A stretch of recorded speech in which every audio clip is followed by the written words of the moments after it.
Welcome to the tutorial Querying in the Age of Graph Databases and Knowledge Graph. My name is Marcelo Arenas, and I will be giving this talk with Claudio Gutierrez and Juan Sequeira. Let me start by giving you a brief overview of this talk, what we have called here a conceptual map of this talk. The motivating question for this tutorial is why the boom? Why today we are talking so much about knowledge graph and graph databases? To try to give an answer to this question, we consider three different aspects. First, we consider social, economical, and organizational aspects. Then we briefly explore the history of data and knowledge in computer science, trying to understand the relationship between these concepts. And together with this, we try to answer the question of why graphs have been so successful in representing data and knowledge. The answer to this question leads to several technical challenges.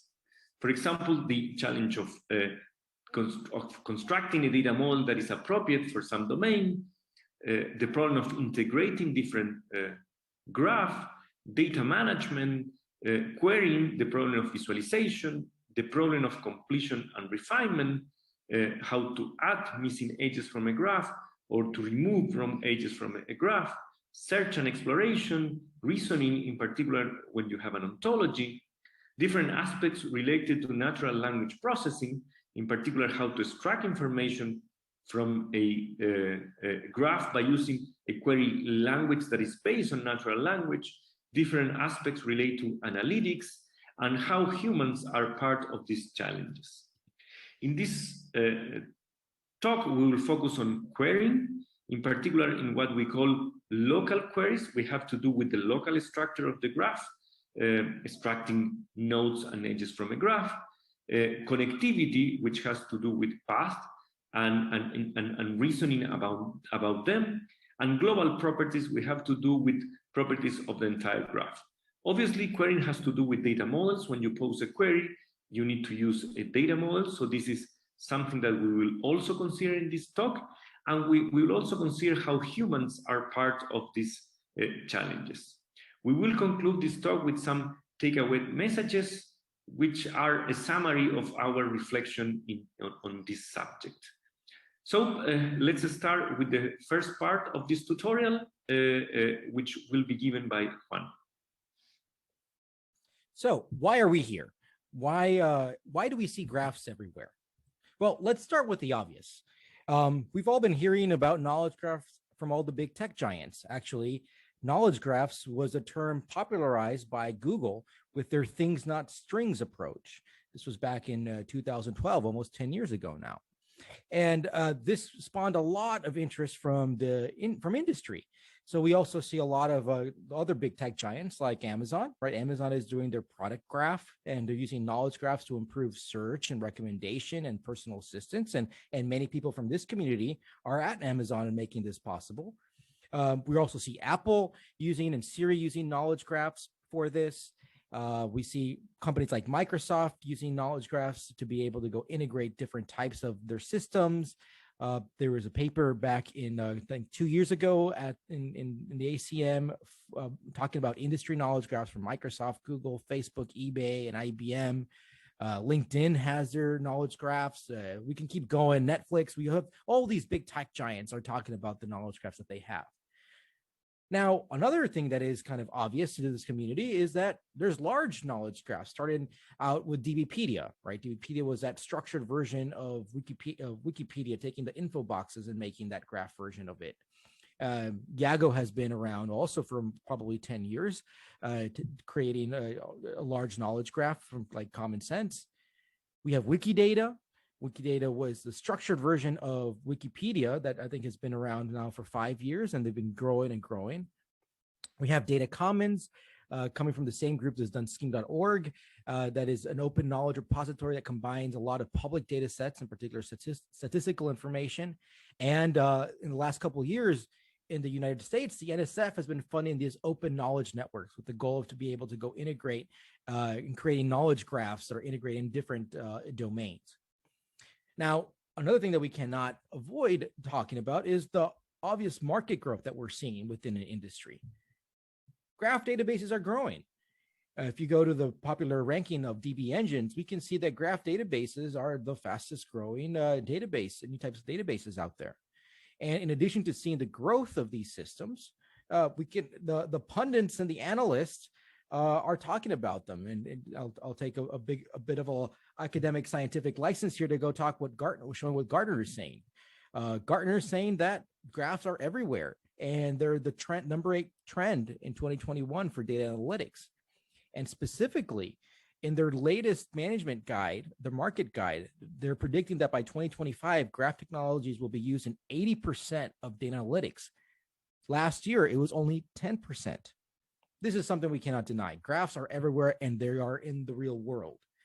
But we always hear about like the big tech giants and the graph databases, but there's also a large segment of the real world that are using graphs that may not be popularly known.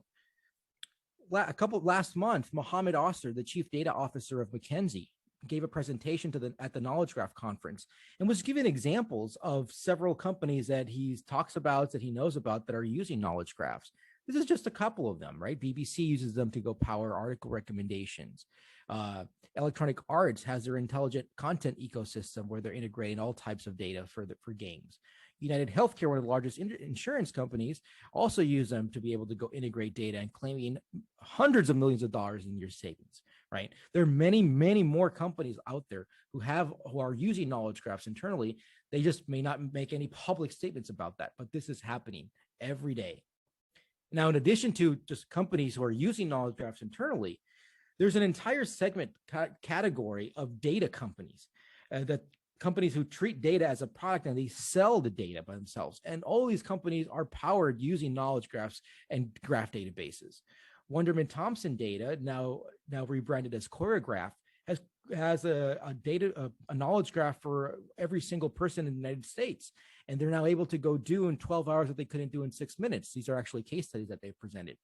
Reonomy has a large knowledge graph about real estate data.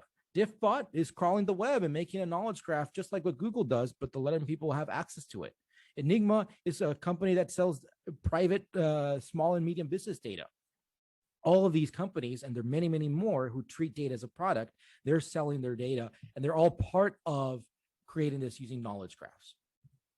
Now, talk about a little bit history, just to kind of give you a quick glimpse about the history of knowledge graphs. Claudia Gutierrez and I have a paper in the Communications in the ACM magazine where we present this history of knowledge graphs. Now, the term knowledge graphs comes out of 2012, but we go back to almost 50, 60 years looking at how this, all the different advancements that has happened. We categorize 5 areas at the beginning about how to represent knowledge in a graphical form, the quest to be able to go automate reasoning, searching in spaces, information retrieval of unstructured sources, and then language and systems for managed data. And from there, we see a lot of kind of the early advancements, the early results that we see, for example, semantic networks and A-star search and network databases.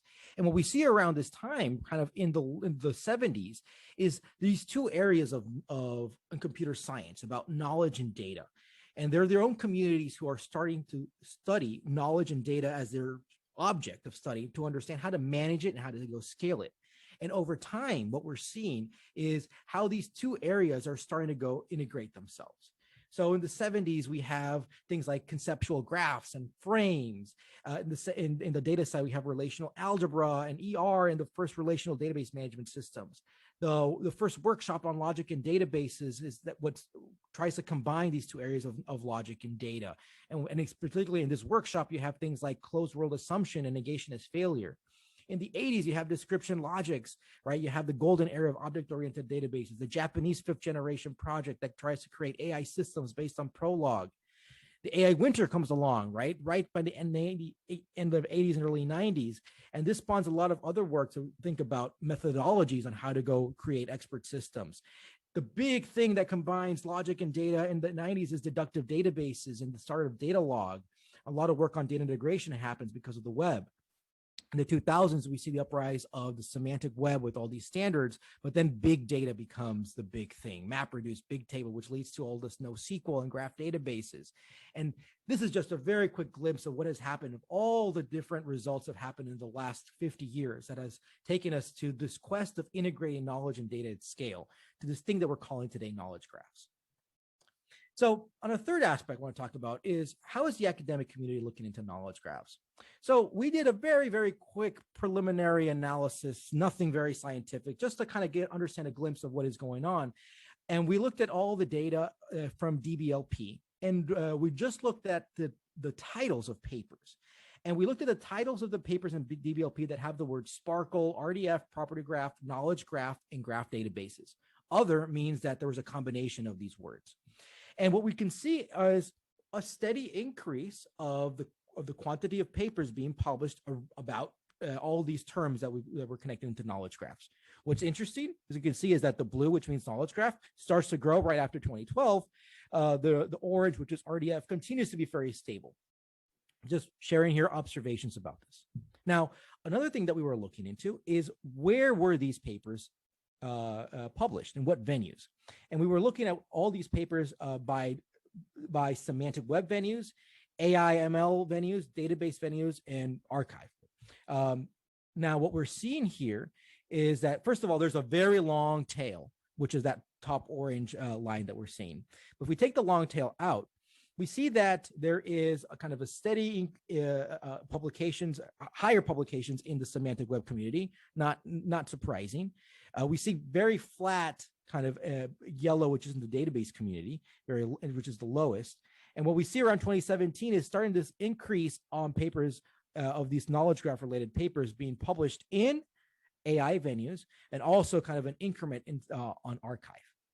So these three things that we just talked about. First of all, the real world. Knowledge graphs are not just for the tech giants. The tech giants started these, but they're in so many different places, and it's going to keep growing. Second, there's a rich history about knowledge graph. This isn't new. It's been boiling up for a while, and we are at the right time to be able to keep working on knowledge graphs. And third, there has been a steady academic interest about knowledge graphs.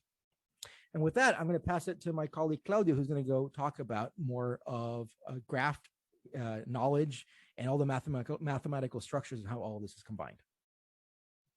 Thanks, Juan. I will try to answer this question. What's new today? Graphs were long ago recognized as prime representation of media for knowledge. Also, the network characteristic of data was also known in the community of graph databases and computer science in general long ago. Finally, graphs as mathematical objects also were studied and known long ago, at least since the middle of the 20th century. So the novelty today really is the integration of these three streams, the three previously disjoint fields of research. This is what we know now as graph databases or knowledge graphs, or graphs I will put here in the middle. So there is a branch that deals with knowledge, with data, and with math. I will briefly try to review. Knowledge and graph has an old history, at least since Aristotle. And the shape visualization of the category of Aristotle is well represented here at the right. Here we have nodes very well defined and edges between nodes, a very primitive notion of graph. A more elaborate notion of graphs here, the nodes have a different type. Now it's text.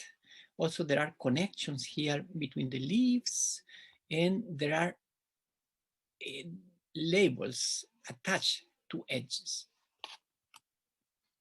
Also, there is an incorporation of an order, a notion of order inside the trees, inside the graphs, but we have here in these pictures a visual representation of the difficulties of dealing with these huge diagrams. Here we have another pair of pictures that represents, is kind of remind us XML in the 15th century. The order of nodes and the organization of knowledge inside a quipu in the Inca world. Different type of nodes, rounds, squares, and different organization of those nodes and different organization of graph structures here in this philosophical representation of Athanasius Kirchen of knowledge. Newton also used to use the graph as a representation for his, I mean, mental pictures. This is a conceptual graph by Wells. Look the difficulties here of trying to represent and to convey this idea of boxes of topics and relationship between those topics that are not as simple as represented by one edge or one line. It's more complex here. Below you can see that there is something more complex going on when the graphs and the complexity of knowledge grows. The chemical discipline also have this idea of graph representation of knowledge. And finally, in the 60s, social networks are kind of boiling down all this notion of diagrammatic representations with this very simple model of nodes graphs. Here we can see a representation of the Florentine families network by marriage between families. Peirce also, at the end of the 19th century, Schroeder too, with the algebra of logic, they were looking, or they were advancing the idea that diagrammatic representation is crucial for dealing with knowledge. And Peirce observed that in the diagram you can see things that pass unnoticed or hidden in the textual representation. This is very important. The same happened with this graphical representation of the syllogism of Aristotle. You can discover things that were not present previously in the sentence alone. And here, same thing, a textual representation, a textual expression, and a graphical representation above. And here, a very complex, this Lukasiewicz notation of a formula, a logic formula. And here is Peirce's idea of how you can see what's going on below. I mean, this nested representation of sets that represent unary predicates. Semantic logic, semantic network really then join the worlds of knowledge/logic and data in a diagrammatic form. And so a diagram now is a representation of knowledge more explicitly, in the sense that you can derive sentences, or you can see in some sense sentences inside the diagram if you formalize a little bit the idea of the network. Why this unusual effectiveness of diagram to represent knowledge? First, there is a simple way of abstracting ideas by entities and relationships. Second, this is easy to visualize for humans. So, third, there is a simple way of operationalizing knowledge and communicating it. And finally, you can see things that you were not seeing before, as Peirce already noticed in his work at the end of the 19th century. So why graphs? Yeah, why graphs? So graph really became popular because it's an absolutely simple way of representing them. It's the atomic way. The atom is composed of elements, simple elements, is diagrammatically ordered in the mind of physicists. Here we have the same. We have nodes and we have relationship between things, and those are the basic tools, yeah, the basic elements by which we can represent almost all knowledge that we have. This idea of graphs can be easily represented as mathematical model and then use all the power of mathematics to approach and to deal with them. Second, the human perception that is coded in these graphs can be extended and automatized. So we can put computers to work in our favor by dealing with this graph coded as data. And third, you can scale all these methods well beyond human capacities. So what's going on? Now we have graphs move to the realm of data and graphs. Yeah, we already saw the problems that we had. Complex diagrams are difficult to handle. Many particular data in metadata in the graphs were written in different forms. I mean, as text, with some, I mean, in some language, in some other language. So the interoperation of these different diagrams of different pictures, for example, those that you find in an encyclopedia, are really difficult to deal with. And then paper, of course, made the image static and difficult to handle. So the digital, what's the digital incorporates to this is the flexibility, the absolute flexibility to deal with this new type of data. So we have graphs, we have data, and we have the digital in the middle. We have then graph databases. This is the picture of a representation of graph databases in the 60s, yeah. And then in the 80s, after Code introduced this wonderful idea of the separation of concern of the logical from the physical, we got this what's called today golden era of database in the 80s. Yeah, here we have a diagram by Mendelssohn, and here in red the graph that has a lot of background from the mathematical logic, from knowledge representation, from graph theory, from semantics, from the rational model, and so on. So graph databases were a kind of a synthesis of all these trends. Why they didn't flourish? Because they flourished 2 decades afterwards here in this explosion, the red explosion below. Yeah, why they did not succeed? Because there were problems of hardware, of software, and visualization. You can see here the attempts of consensus Mendelssohn in the 90s, and it's a very interesting idea.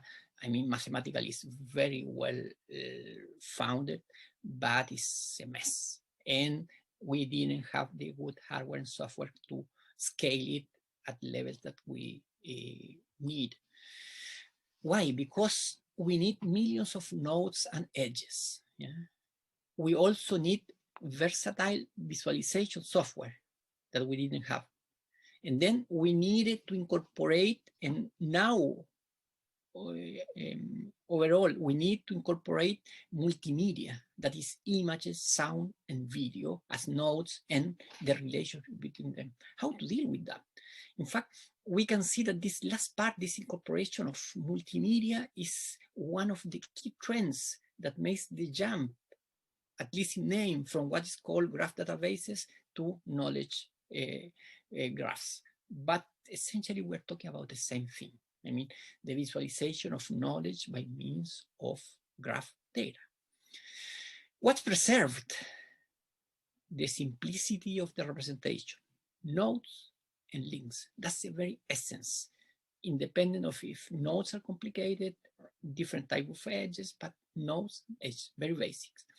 And this idea makes very simple the integrate and possible the integration and the expansion, because it's just adding nodes, adding edge, and then it's just joining nodes and edges of the same type. This drove the field to this upheaval to graph databases and this explosion, yeah, and let's call big data, massive graphs, and all what we know today, and what's the object of our concern today. Here comes to the rescue mathematics. If at this point we joined, or we were aware of the joining of knowledge and data, okay, now we have to study, because we have knowledge and data, but a very large scale. And so graphs have to be studied in that very large scale. And for those, there are questions that, I mean, that comes to the field of everybody that wants to address the idea of managing, querying graphs. What are the basic structures of such large network? How do they evolve? What are the underlying principles that dictate their behavior? How are subgraphs related to the large host graph, and so on? Mathematics gives some fundamental tools, first classical tools from Erdős and Renyi, I mean combinatorial and probabilistic method and spectral methods. And then when people realize that real life graphs have different distribution, I mean more complex distribution than the normal one, general random graph theory, percolation theory that comes from physics, PageRank, and game theory, and so on. So we can round here and give a more holistic view of the field.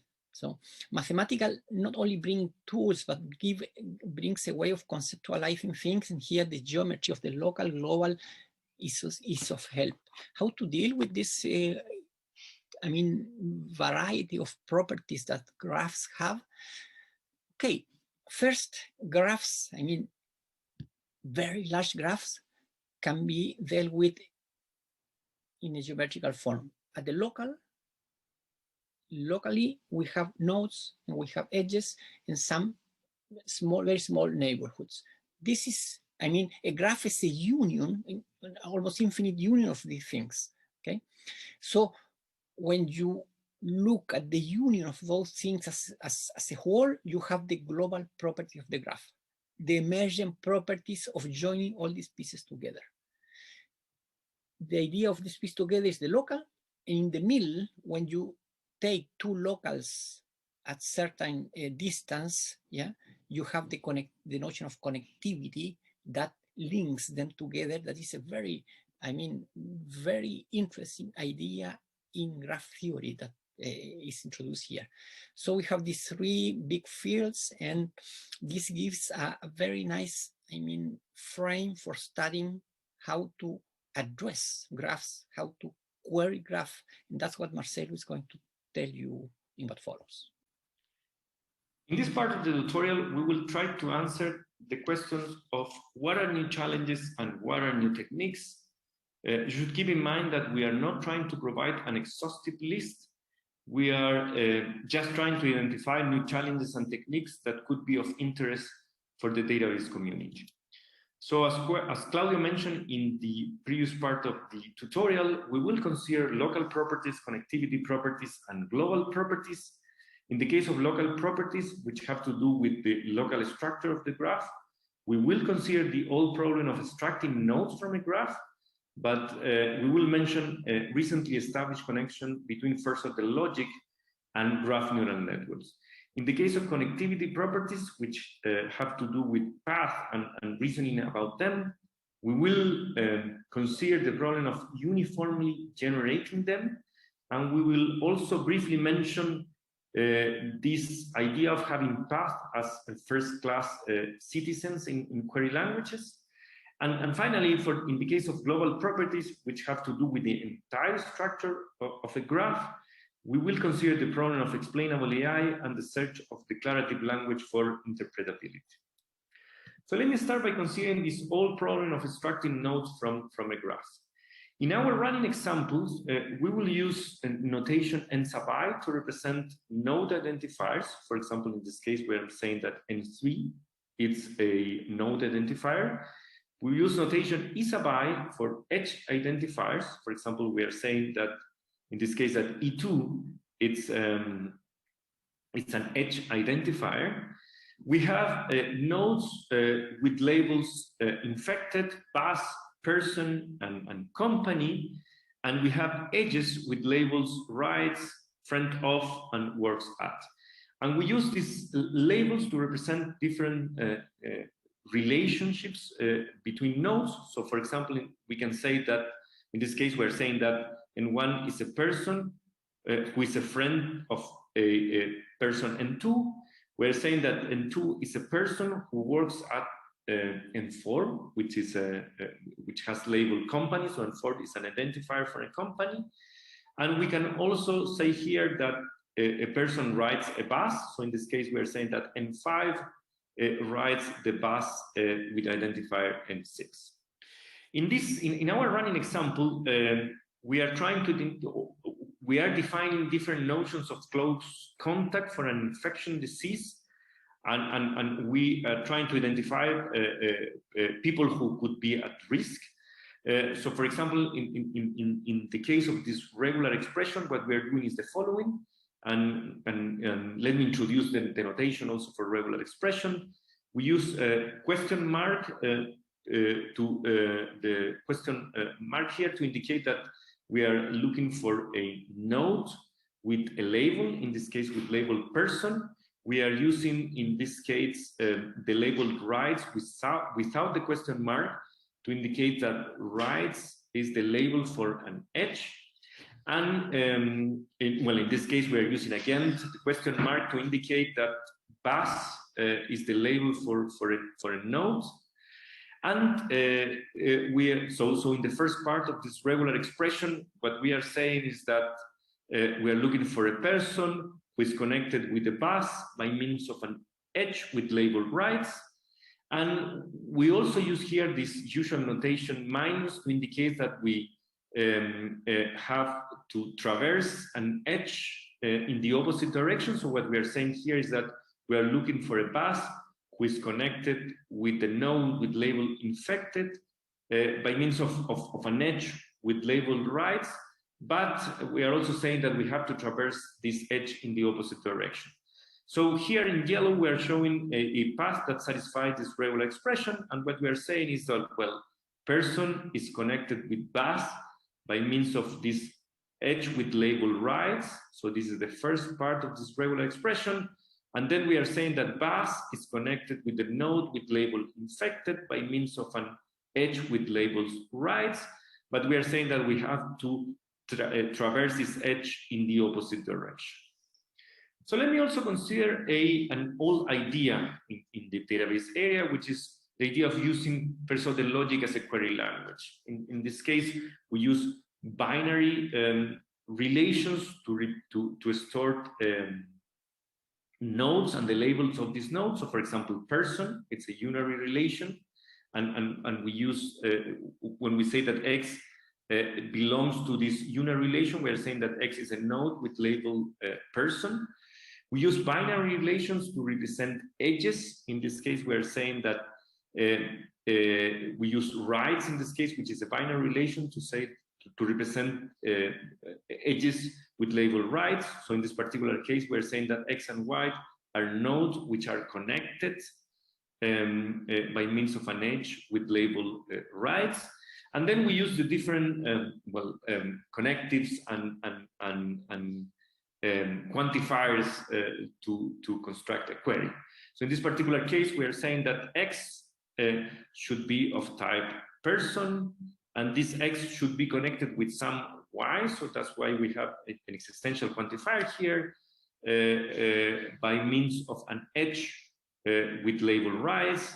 We are saying that this Y should be of type pass, and then we are saying that there should exist a set which should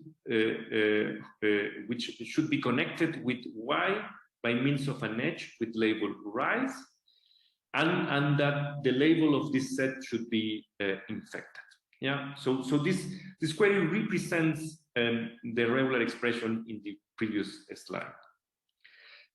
So finally, let me also consider an old idea in the area, which is use first-order logic with bounded resources. By bounded resources, in this case, I mean use a bounded number of variables. So notice that in the previous query, we use 3 variables, x, y, and z.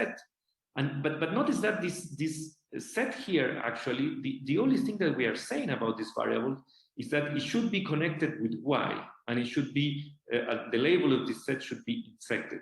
So we are not establishing any connection with x, and actually this means that we could reuse x in this case. So it doesn't make any difference in this case whether this quantifiers is there exists a set or there exists an x.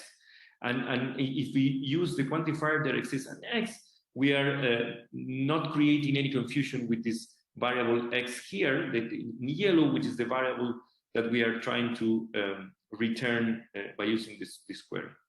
So why is this useful? Well, if only 2 variables are needed, or if a bounded number of variables are needed, then well, only the values of these variables need to be stored. That's something important, because then we don't need to store partial results from joins of arbitrary size. Actually, what we know in this case is that the joins that we are going to compute are always, or the intermediate tables are always going to be binary tables. So let me show you this in an example. So in this case, we have the previous query where we reuse the variable x.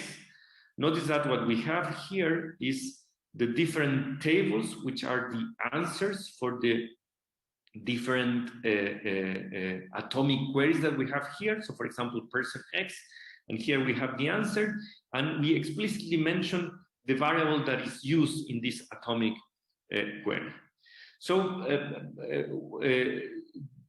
why I'm showing this? Because this will give us a simple way to answer this query, and the idea is the following. So initially, what we have to compute is the result for this query infected x, which is shown in this table. The result for rights of xy. Again, here we have the different tuples that belong to the answer to this atomic query. And then what we have to do is to compute the join, in this case, on the variable. And we will obtain as a result this tuple and 0 and 3. Once we have done this, we need to do the projection.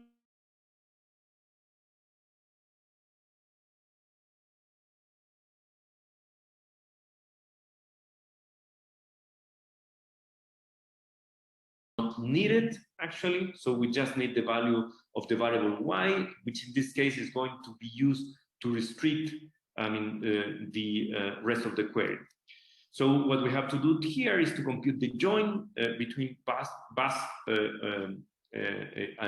this query, this atomic query pass of y, and the result that we just computed, and we will obtain this result in 3.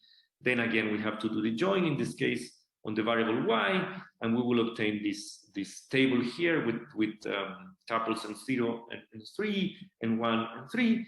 Finally, well, we'd say that we have to compute this projection, and we just have to keep the value of variable x, and we will have this table here, and we can compute the result of the query just by doing the join on the variable x, and we will obtain this. So as you can see, the important message here is that you just need to store binary tables, because you just need to store the values of variables x and y. So on the other side, let me talk a bit about graph neural network. Graph neural network have been widely used in the machine learning community, and the main idea behind this neural network is to have an architecture that can take into account the structure of a graph, right? So, for example, in this case, and again, thinking about the previous example, what we want to do is to find people who is at risk, and in this case, well, there is a notion of close contact, which is this idea that the person rode the bus, and this bus was ridden also by an infected person, right? So, what I'm going to show you in the next slide is how such a query can be computed by the graph neural network. So you can think of a graph neural network as a neural network that has as input a graph and which has as output a classification for each node of the graph, right? So you can think of the results of this graph neural network as the same graph, but where each node has a label 0 or 1, right? So, and this means that when you have the output, each node has a classification, right? You have classified this node either as 0 or 1. So, so in order to do this, we need to consider a different data model from the previous one, and this is something that you can find in the accompanying paper for our tutorial. The idea here is that you will continue using identifiers for nodes and edges, but instead of having labels for nodes and edges, you will have theater vectors for nodes and edges. So instead of just associating a label to N0, like what we were doing before, now we want to associate a vector of theaters. And well, in this particular case, we are just associating a vector of dimension 1. So this is a representation of the previous label graph. So what we're saying here is that the label of N0 is infected and the label of N3 is Buzz. But actually, you could have vectors with a larger number of theaters, and this will be the dimensions of the vectors that we are using. In particular, for our previous task, which is finding people who is at risk, we are going to consider now vectors of dimension 2. So initially, you can think of the vector associated to N0 as an infected 0. So we use the first element of this vector to represent the label of these nodes, and the second theater of this vector to represent the classification. So the idea of this graph neural network is that it's going to process the graph and eventually it's going to change these vectors of theaters. And the way this graph neural network works is as follows. So the idea here is that, and this will be computed by layers actually, so you will have a number of layers that is specified in the graph neural network. The idea is that to process the, and each node, what you have to consider is what is the current vector of theaters of that node, and what are the vectors of theaters of the neighbors of that node. So in this case, we are saying we have N3. N3 is of type Buzz and has value 0 in the second value, and the neighbors of this node N3 and NC are N0 and N1, and these nodes have these vectors of theaters. Well, the graph neural network takes into consideration then the vector of theaters of the nodes and a multiset with the vectors of theaters of the neighbors of that node. And why a multiset? Because they could be some repeated vectors, and the idea is that you should keep, or you should, if you have repeated vectors, you should know that actually. So the idea here is in this case, actually, if we are thinking about our previous example, what we want to identify in this first layer is what are the buses where infected or that infected people wrote. So in this case, for example, what we are saying is, well, this is a bus and there is an infected person who wrote that bus. So what we would like to have as the result of this first layer is that the new vector of theaters of this node is bus 1, right? So we have changed the value of the second value given that actually that bus was ridden by an infected person. And then we will continue in the same way, actually computing the result for this graph.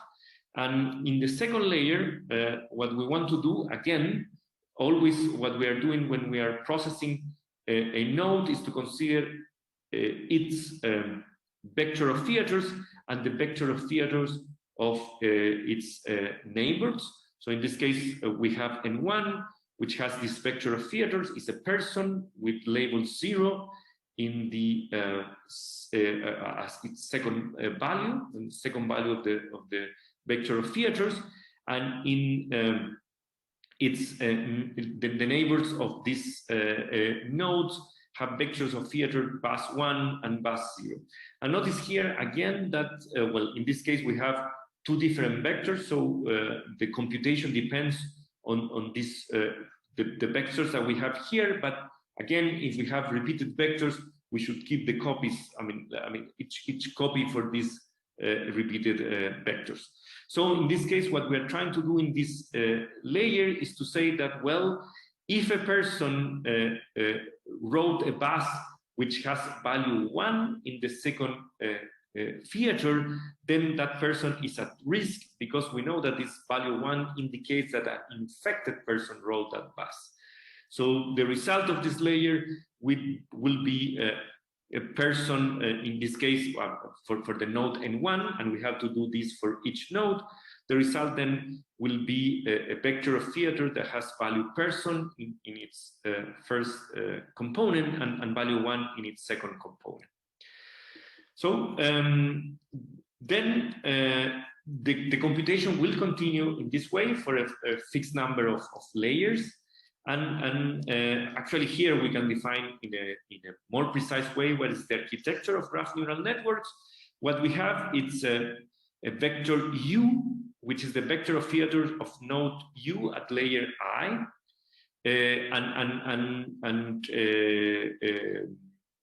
what we call U sub 0 in this case then is the vector of theater from the input graph. So at the beginning, for each node U, we will have a vector of theater U sub 0. In the layer I, we'll have a vector of theater U sub I.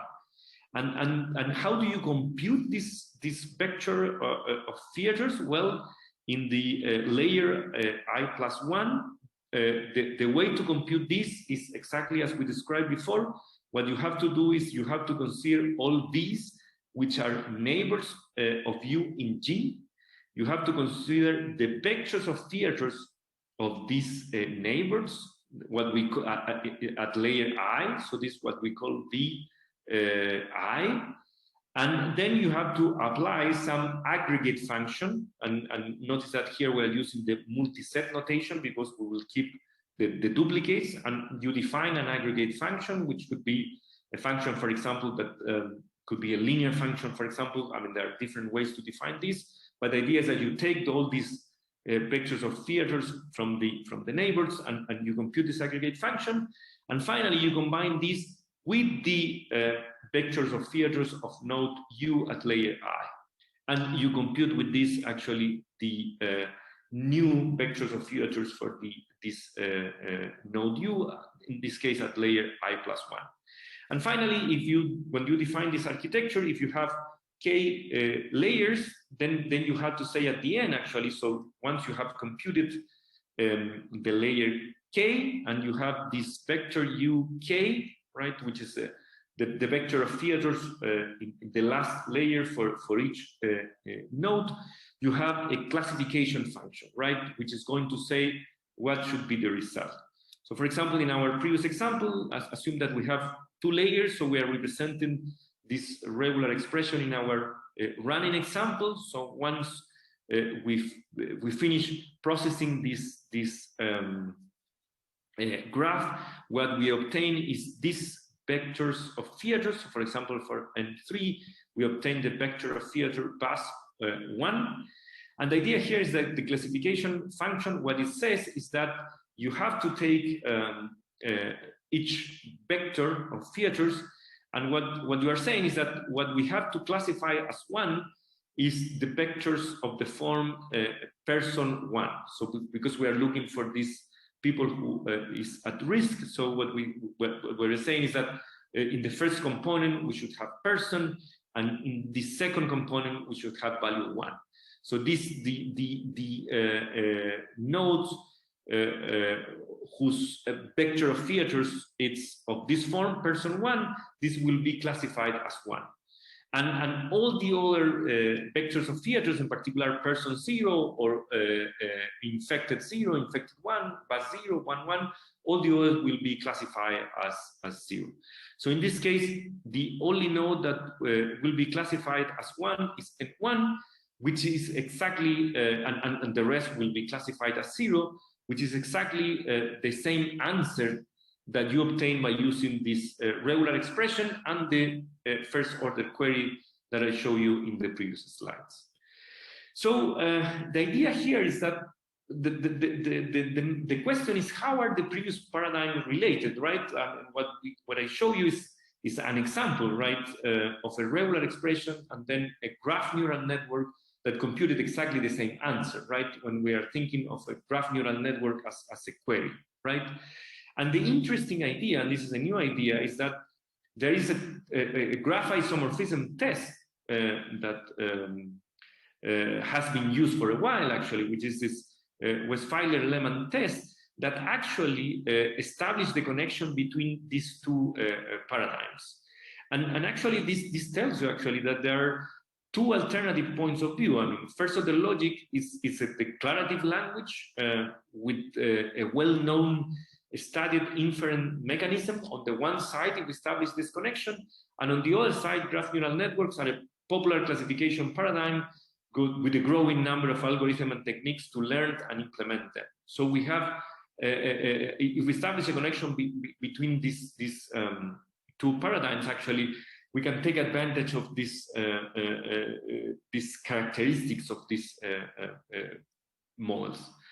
So, and how is this established? And let me show you this Westphiler-Lehmann test. I mean, just by means of an example, because you will realize that this is quite close actually to the notion of a graph neural network, actually. So what we are going to construct is just for this graph here, we will see how is the computation of this Westphiler-Lehmann test and for the one-dimensional test. So the idea here is very simple. So the idea is that initially you assign the same color to all the nodes. In this case, all nodes are colored with number 1. And then you start exactly in the same way as you do for graph neural networks.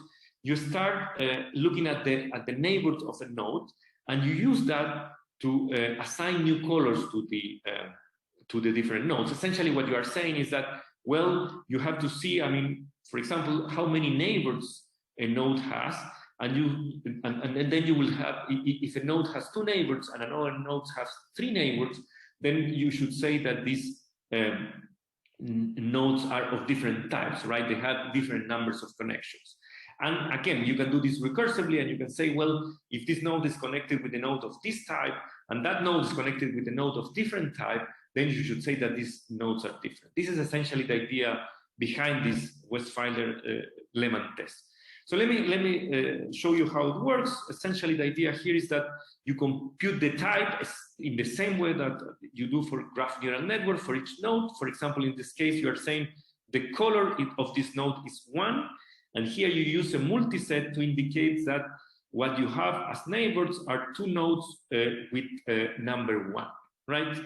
And you do that for every node. So for example, in this case, you say for this node, the color is 1, and I have 3 neighbors with number 1. So once you have finished with that, you say, okay, let's use new colors to distinguish these types. And in this case, we have 2 types, right? We are saying we have one type, which is 1, with 2 neighbors with label 1 or of type 1, and we have 1 with 3 neighbors with label 1. So we assign new colors. Let's assume that, let's say that there are 2 and 3, and notice that at this point we can distinguish between this node here and the nodes that we have here. And the test continue like this, and again you do the same computation. You say, well, here we have a node with number 2 or color 2, which is connected with 2 nodes with number 3. You say here we have a node with number 3, which has 2 colors, which is connected, sorry, with 2 nodes of type with type 2 or with color 2 and 1 node of type 3. And we do this for the node here, and we say, well, the color of this node is 2, and it's connected with a node with color 3 and with a node of color 2. And notice that what is interesting here is that now you have to assign colors again, and you will be able to distinguish between this node here on the top and this node on the bottom, right? Because they have been assigned different representations, right? So you will do this new coloring. And again, you will do the same, and you will say, well, here we have 4, which is connected with 2 nodes with numbers 5, and here we have 5, which is connected with 4, 5, and 6, 4, 5, and 6, and here we have 6, which is connected with nodes with number 5 and 6. And notice that in this case, when you have to assign colors again, and you will say, well, we need the color for this node on the top, we need colors for these nodes with number 6, and we need the color for nodes with number 5, and we reach a fixed point, actually. Fixed points in the sense that we have not changed the colors. And what you get as the representation of this graph are this color. Essentially, what you are saying here is, well, we have a node of type yellow, which is a node which is connected with 2 nodes of certain type, actually. And you have 2 nodes with this color, and you have 2 nodes with this color here on the bottom, right?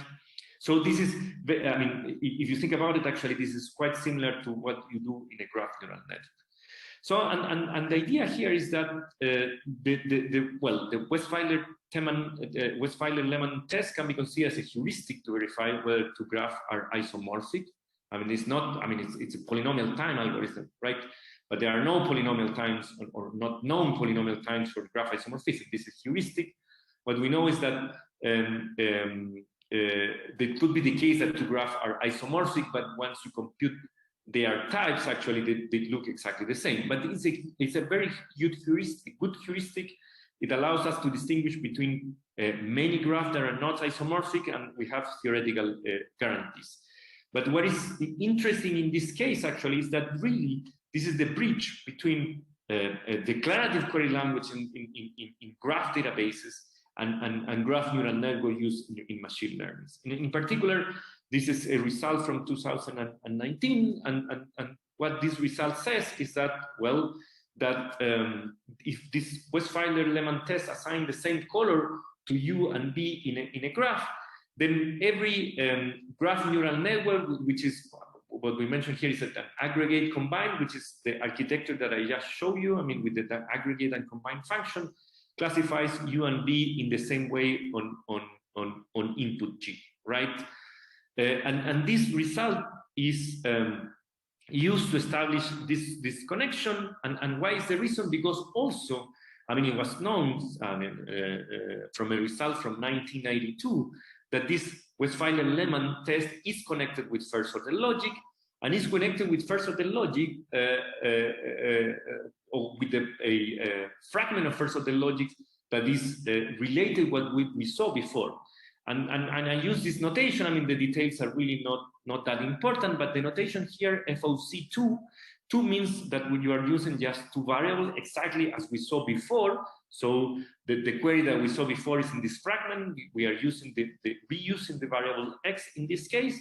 And the 2 means that you can use quantifiers that can be expressed in first-order logic, but quantifiers of this form. I mean, something like there exists at least 2y, or you can say there exists at least 10y. What you are saying is there are at least 10 witness or 2 witness, right? And notice that you use this particular notation because if you want to represent something like there exists 3 y such that something, you need to use 3 variables to do that. So in this case, you are just using 1 variable to do that, right? And FOC2, the interesting thing, I mean, from the database point of view, is that it can be evaluated efficiently as shown before, right? I mean, with this idea of just using binary tables. So, and as I was saying before, and here is the formal statement, but essentially what was proved in 1992 is that this Westphalian-Lehmann test assigned the same color to U and B in a graph, if and only if these two nodes, I mean, cannot be distinguished in this logic. And this, this gives you, and this is a result from 2020, is that there exists a natural fragment of this FOC2 that has exactly the same power as aggregate combined graph neural networks. And all the previous queries that I show you are in this fragment. And actually, it's a fragment that essentially say that you need to have a connected path, right? We are using writes in this case to do the connection. So, I mean, and why this it's interesting, and here are just questions. I mean, you have, we just show you a result that says that two different formalism have exactly the same expressive power, right? So what is interesting is that they offer or they have different characteristics, right? So what are the interesting queries here is that can learning techniques for graph neural network be used for learning queries on graph? Given that, I mean, this thing have exactly the same expressive power, and what are good algorithms for translating aggregate combined graph neural network into well-studied declarative query language? And another question that is interesting, or that we think that is interesting, is what is the appropriate graph neural network architecture for regular expression? Notice that what I showed you before, or the example before, didn't contain the clean star, which is something that you cannot express in first order logic. So if you are thinking about what is the right query language and what is the right architecture for graph neural networks to represent regular expressions, then you need some form of recursion. So let me mention the old problem of extracting path from a graph. So what we have here is the canonical example of a regular expression that is used to extracting friend-of path from a graph. But in the case of our running example, we would like to also extract paths that represent a notion of close contact, which can be path of arbitrary length if we want to consider a stricter notion. I mean, something that is important here is that when you are looking for the path that connects to nodes, you can have a large number. So you could be more interested in returning not the set of, I mean, all paths, but in returning, for example, the number of paths that you have between these two nodes of a certain length, or in returning a representative path between these two nodes. So in that sense, you could consider problems like count of GRN. So in this case, G is a graph, R is a regular expression, and N is a length. And you are saying, well, I would like to return the path in the graph G that conform to R and R of length N. And in the same way, you can consider the problem of generating, in this case, generating a path that conforms to R and which is of length N. So are these difficult problems? Well, if we don't consider regular expression, this problem can be solved in polynomial time. This is very well known. But if we consider regular expression, these problems are shared P complete, which means that they cannot be solved in polynomial time unless P is equal to P. So how do we solve these problems? Well, we can give up precision. We can say, well, we don't want to compute exactly the number, but we want to compute an approximation. And here, actually, approximations are useful, in particular randomized approximations. So what we are looking for here is for an algorithm A that, given a graph, a regular expression, a length N and a relative error epsilon, right? Approximate this value count of GRN.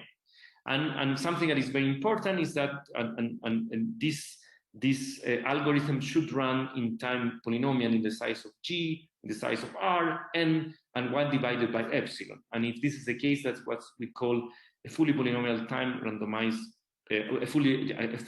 we say that the algorithm is fully polynomial, right? So, but something that is also important here is that randomization is needed. And what I'm saying here is the following. What we have in this expression here in yellow is the relative error of this algorithm, right? And what we would like to have is that this relative is at most epsilon. But what we are saying here is that the probability that this error is at most epsilon must be very large, right? In this case, we're saying that this probability should be at least 1 minus 1 divided by 2 to the 100. Essentially, we're saying that is 1. And again, we are asking for A to run in time polynomial in the size of the input G, R, N, and in 1 divided by epsilon, where epsilon is the relative error. If we have an algorithm that satisfies this property, we say that this is a fully polynomial time randomized approximation.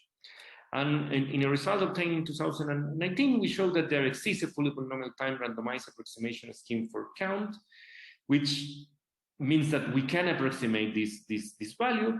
And something that I would say it's even more interesting is that it can be used to provide a randomized algorithm for the generation of a path. So samples can be generated efficiently with an almost uniform distribution. And let me show you an application of these results actually for global properties. So the question here is, how important is a bus service? And this question, in this case, we are formulating this as a question over the graph. And what we are doing essentially is we are trying to measure the centrality of these bus services. When we try to measure the centrality, we use a centrality measure actually, and one of the most popular is between centrality, which is defined in the following way. We say that for two nodes A and B, S is the set of shortest path from A to B in G, and we say that S of ABU is the set of path in the set SAB that include node U.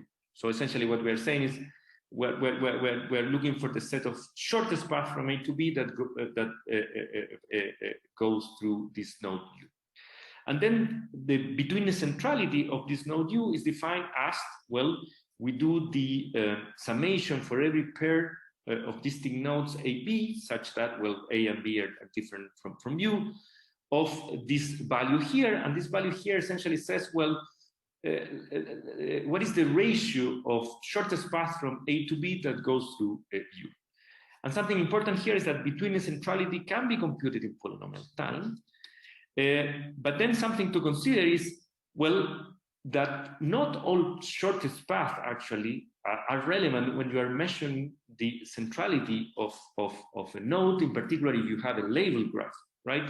So for example, if you're trying to measure how important is a path service in the spread of an infection disease actually, so obviously a path that is connected the bus with the company because the company owns the bus is not important for this question, but a path like the one that is shown in this in this slide actually it's important, right? Because this path represents a person who rode the bus and that bus was ridden by an infected person, right? So how can you filter or how can you specify what are the important paths for a centrality measure? Well, there is an obvious way to do this, which is by using regular expression. You can define again between a centrality, but in this case by saying we are going to consider the shortest path from A to B, but that conforms to a regular expression R. And again, you can say, well, then let's define this S of ABRU as a set of shortest path from A to B that conform to R, and that goes through the node U. And once you have that, you define the between a centrality exactly in the same way as before, by considering considering the path that conform to R. Then the natural question then is, well, can this notion of centrality be computed in polynomial time? Unfortunately, it cannot be done, right? Because you have regular expression, counting becomes difficult. But the good news is, again, that randomized approximation can help us here. In particular, the previous algorithm can be used actually with, if you want to obtain an approximation with error epsilon. So let me briefly mention this idea that a path should be treated as first-class citizens, and in particular, this also, and this is the second thing that is mentioned in this slide. This is also coming from this idea of how to measure the centrality of a node. if you think about this actually, so if you want to formulate this as a query, what you need to specify first are what are the paths that you should consider, and this should be done by using a query that specifies path that satisfies some regular expression. So essentially, the answer to a query, which is a set of paths, should be used at the input of the following query, right? So what we would like to do in that sense is to use or to treat path in the same level as node and edges, in the sense that it can be stored and can be materialized. You can generate views that consist of set of paths, and if you want to do that, actually it makes sense to have labels for them. It makes sense to have values for properties, or even associated vector theaters like in graph neural networks. And here we have an example. Here we have in yellow a path actually, and you can think of assigning an identifier for this path like B0, and even a label, like in this case infection route. So I mean, some questions to think about actually. Can the previous randomized schema for count be effectively used in practice? And I think more importantly, it can be used to provide fair answers in practice, and given that it can be used to generate uniformly at random path that satisfies some regular expression. And what I think is very important is how can centrality measures be adapted to deal with graph databases and knowledge graph? And in particular, the question is what is an appropriate definition of a centrality measure that takes labels into account? It's a question that need to be answered, right? And how can paths be included as first-class citizens in a query language? This is, we think, is also an important question. Let me finish by going a step beyond and considering global properties and explainable AI. In this slide, you can see a label graph as the one that we saw before, where we use X, Y, 0, and 1 as node labels, and we use 0 and 1 as edge labels. You may be thinking that this is a strange graph, but actually if you remove node and edge identifiers, you will notice that this graph represents a classifier. In particular, if we follow this path here, we are saying that if you assign value 0 to variable X and value 1 to variable Y, then you will obtain 1 as a result of the classification. So we can represent classifiers in a natural way by using a label graph, and then we can answer some interesting queries, and queries that represent questions that people would like to answer when they are trying to understand what a classifier does. For example, is there any instant that is classified positively, which in this case is represented by this yellow path? So again, we are reasoning about path, and the answer to this question represents a path where you have some values assigned to X and Y in a way that, in such a way that you end in a node with label 1. So for example, if you assign value 0 to X and then value 1 to Y, then you end in a node with label 1. Is there any instant that is classified negatively? Again, we have to reason about path. Is there a completion of the assignment X goes to 1 that is classified positively? In this case, what you are saying is that I have assigned value 1 to X, and now I would like to know whether there is any value that I can assign to Y that ends in a node with label 1. So for example, in this case, you can assign value 0 to Y, and you will end in a node with label 1.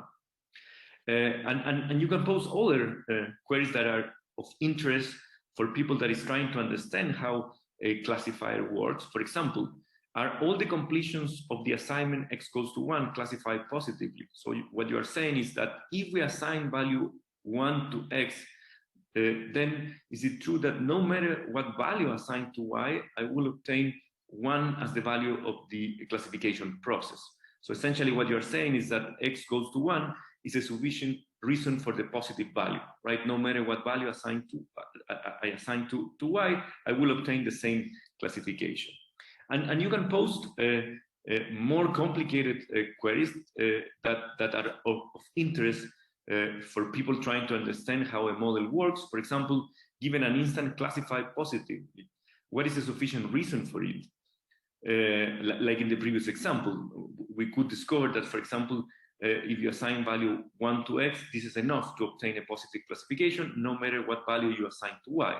What is a minimal sufficient reason for this instance? Or is the model biased with respect to a protected features?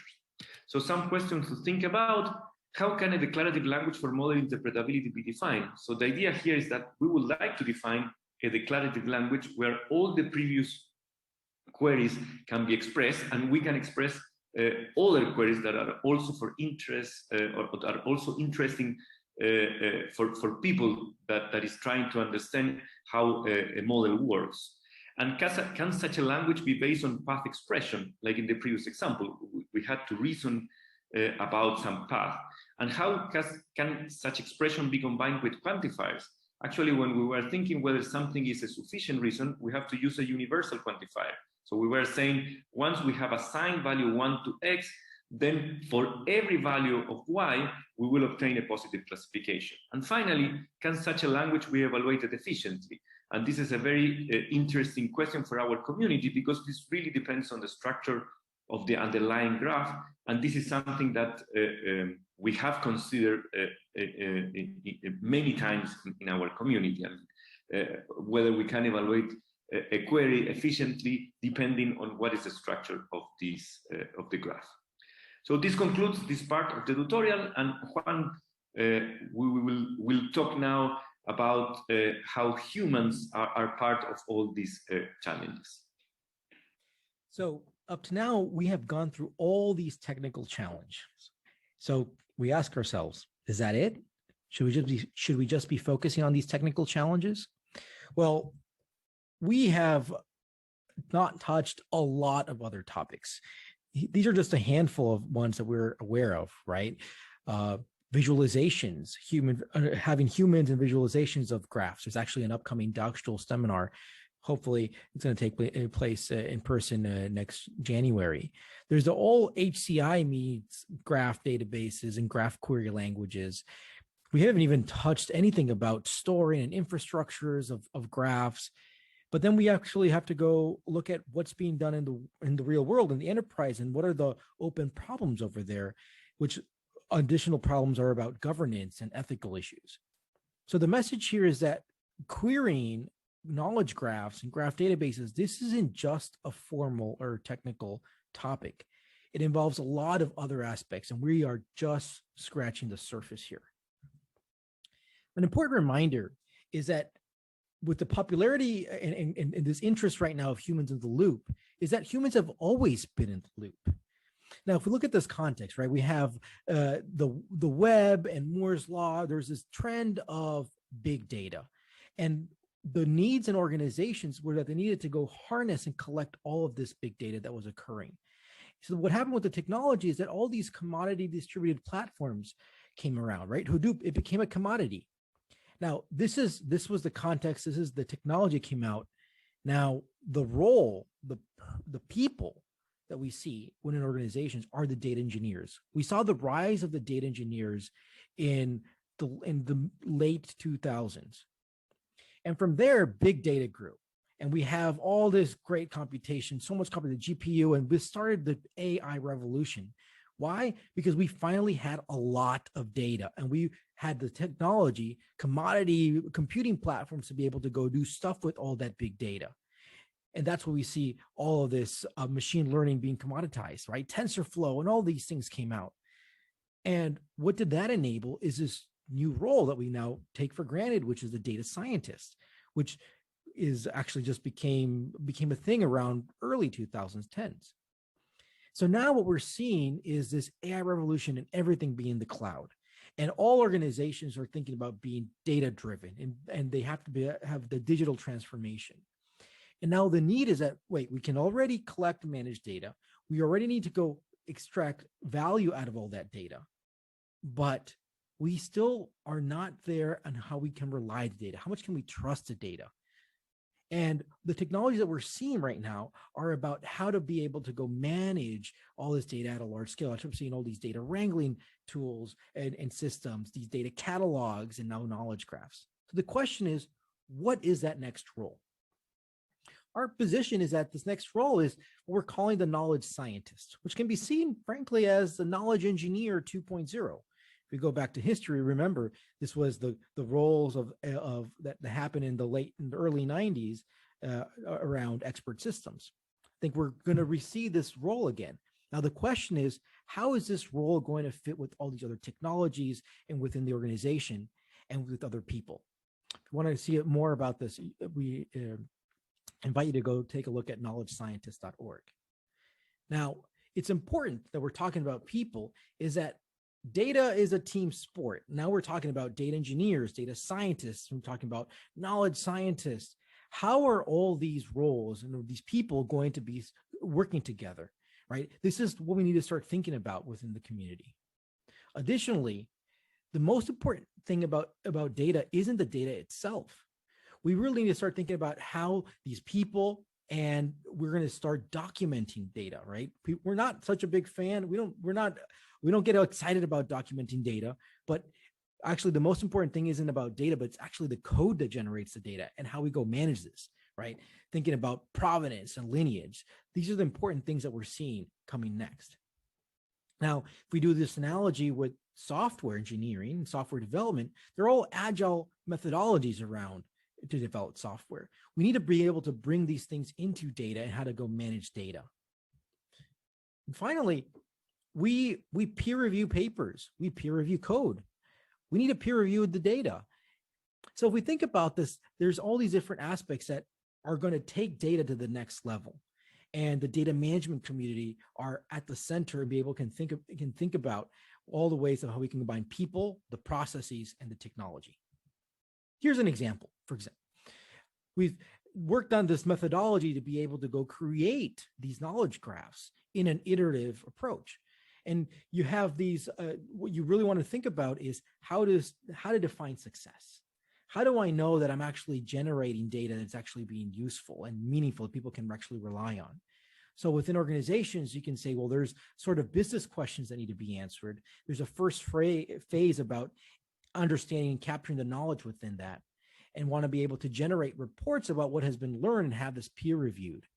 And then you can really take that report and go implement this knowledge and go implement that in the forms of ontologies and create mappings and generate data. And this can be validated. And this is when you're going to go see those enterprise knowledge graphs coming around. And then from there, you can actually take that and start actually building those reports or starting sending this data to your data scientists so they can actually they can rely on that data and start answering those questions. So if you're able to go answer that question, that's how you know you're being successful in this iterative approach. Next question comes along, you only need to go extend the knowledge graph with respect to that new question. And you do this in an iterative approach. That way you don't have to go boil the ocean.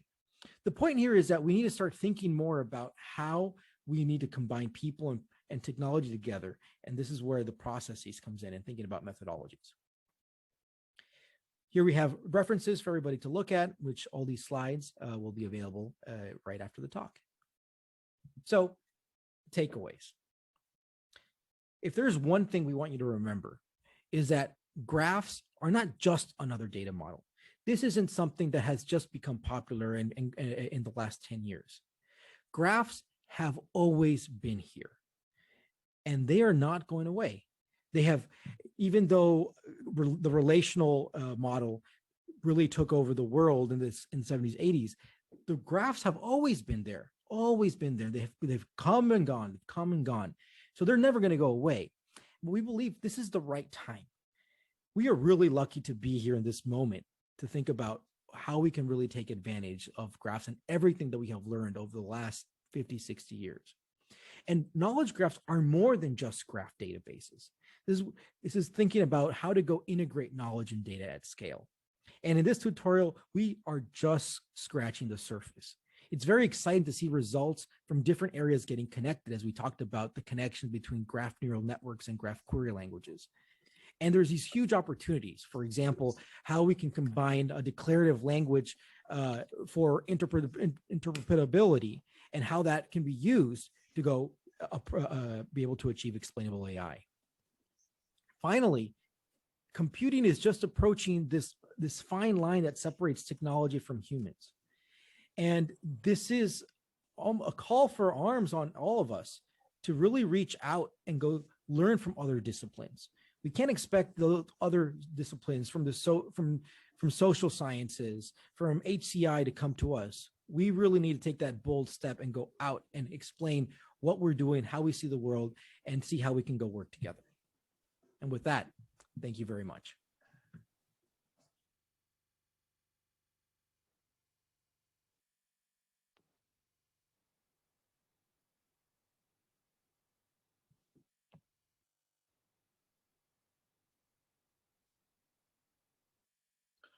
So, hi, can you hear me?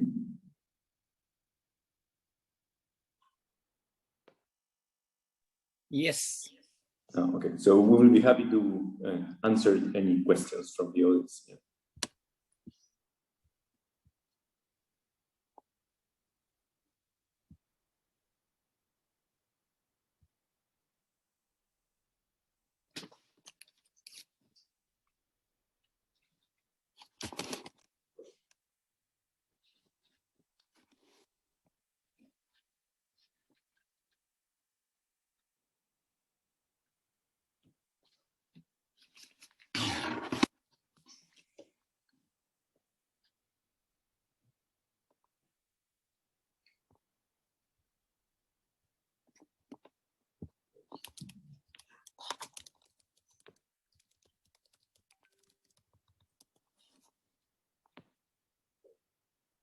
So if there are no questions, I mean, it has been a long session, obviously.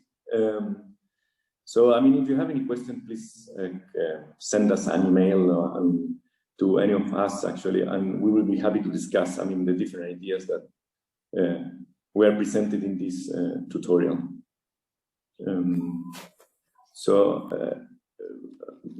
Probably the local organization could tell us what we should do now, but I think we are done, right?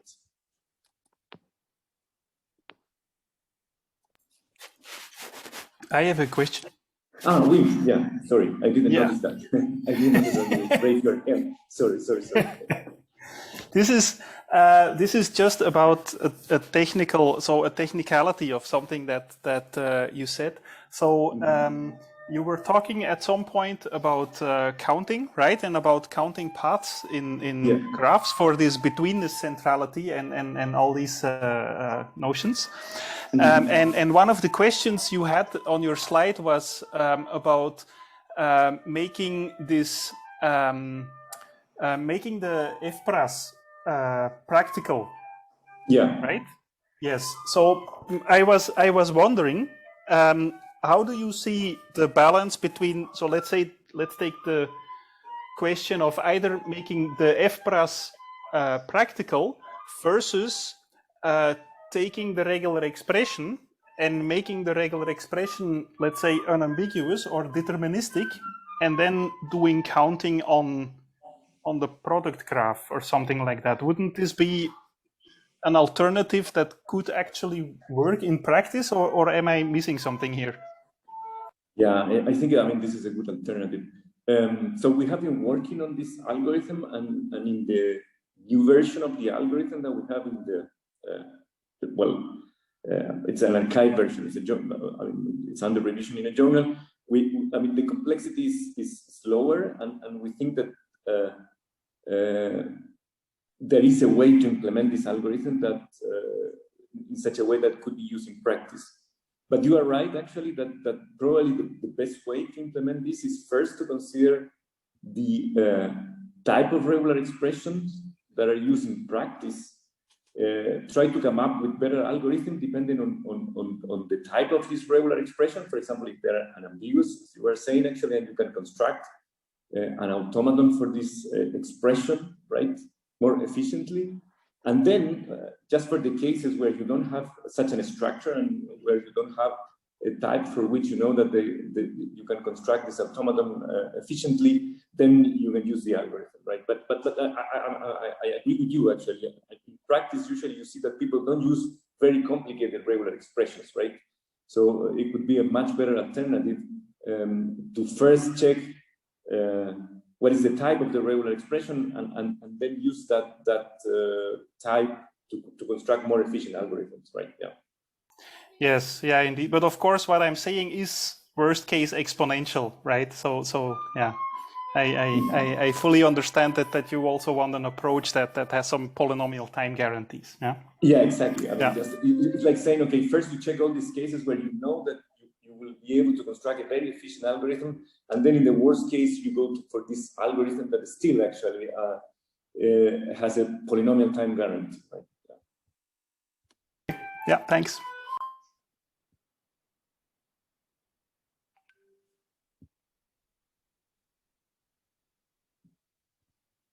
Oh, Leonid, yeah. Leonid, you raise your hand. Yeah.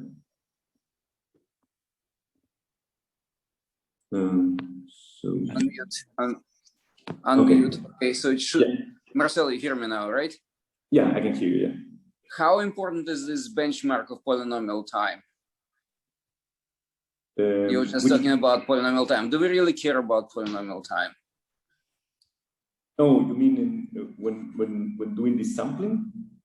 For example, right? I mean, we know that Neo4j works perfectly well with an NP-hard algorithm. That's a very good question, actually. Okay, so what we want to have it's algorithm with some polynomial time guarantee. But you are right that in many cases, actually, simpler algorithms that they're going to work better, right? Yeah, even if they have an exponential time complexity, right? Yeah, I mean, so in that sense, I think that having a benchmark, and in particular, trying to understand what regular expressions are used in practice and how complicated this regular expression could be is something very important. But you are right. I mean, sometimes simpler algorithms are much better than complicated algorithms with better guarantees, right? Yeah. But a lot of this you already understand, actually, thanks to, for example, for work of Wim, Angela, and others. And also there are now benchmarks for graph databases, right? So that would be also interesting to see, how these algorithms. Because I mean, I'm all for this, this idea of approximation algorithms, and because most of the time we just need to. We just need to get a good enough answer. We don't need to get a precise answer, right? Yeah, so I think it's a very interesting direction. Anyway. Yeah, definitely, it's a very interesting direction. I will send you an email actually. Yeah, and also what you were saying actually, we also worked a lot on this actually, and this is something important to consider. Sorry okay, that we're being told to wrap up, so I'll shut up. Yeah, we're getting some messages that they need to start the following session, right? Yeah, but I will send you an email to continue with this discussion. Actually, this is something really important, right? Yeah. Okay, thanks. Okay, thank you very much. Yeah, thanks, and thanks to the organization.